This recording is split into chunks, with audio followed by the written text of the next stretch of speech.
Hello there, everyone. My name is Dr. Robert Jezelowski. I'm a licensed clinical social worker, and I am the subject matter expert for this course.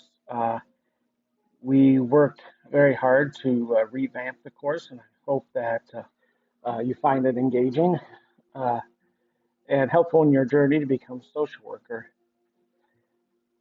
Social policy courses don't, for many, bring out a bunch of excitement.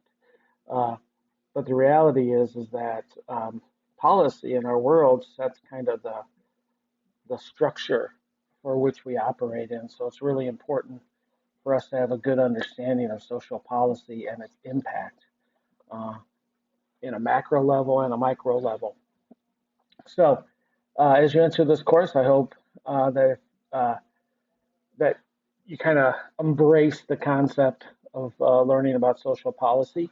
The course is laid out so that you know exactly what to expect every week.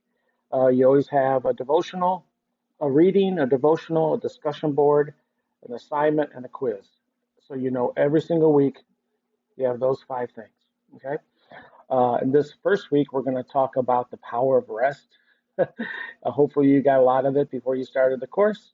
Um, in our devotional, we're going to be talking about rest. And then in our discussion board, we're going to kind of be tackling the history of social work to kind of set the foundation again. And then in our assignment, you're going to kind of start getting into your social policy selection and bibliography.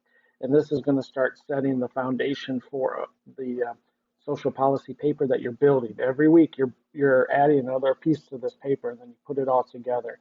So you have a key assessment at the end, but it's something that you've worked on all the way through, and you've been able to get your instructors' critiques, so you can keep on improving it and honing it so it's the best product possible. And then you finish off with a small quiz that's going to be over the reading. Uh, that it's open book, so there won't be any issues.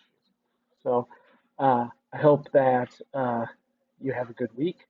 I hope that you have some time that you're able to focus on your education, your family, your spiritual life. I hope it all kind of blends together for you. Uh, I'll see you next week. Peace.